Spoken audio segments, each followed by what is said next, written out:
मुंबईतील घाटकोपरमध्ये होर्डिंग पडून अनेक निष्पापांना आपला जीव गमवावा लागला।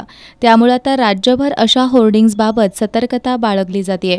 या पार्श्वभूमीवर कोल्हापूर शहराला लागून असलेल्या गांधीनगर रोडवरील धोकादायक आणि विनापरवाना होर्डिंगवर कारवाई करावी अशी मागणी शिवसेनेच्या ठाकरे गटाच्या वतीनं करण्यात आली आहे।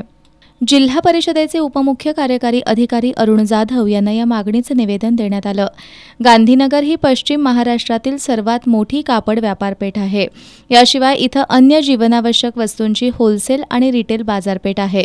त्यामुळे सर्वच वस्तूंच्या जाहिरातीसाठी तावडे हॉटेलपासून रस्त्याच्या दोन्ही बाजूच्या मोकळ्या जागांवर तर काही ठिकाणी दुकानांच्या आणि रहिवासी इमारतींवर जाहिरातींचे मोठमोठे होर्डिंग्ज उभारण्यात आलेत।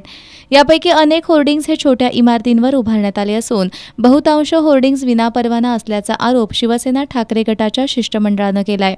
गांधीनगर रस्त्यावर नेहमी वर्दळ असते। होर्डिंग उभारलेल्या दुकानांमध्ये कामगारांसह ग्राहकांची संख्या मोठी असते। त्यामुळे पावसाळ्यापूर्वी होर्डिंगचं स्ट्रक्चरल ऑडिट करण्यासह त्यांची नोंद ग्रामपंचायतीमध्ये होणं गरजेचं असून यातून ग्रामपंचायतीला चांगलं उत्पन्न सुद्धा मिळू शकतं असं या निवेदनात नमूद करण्यात आलंय।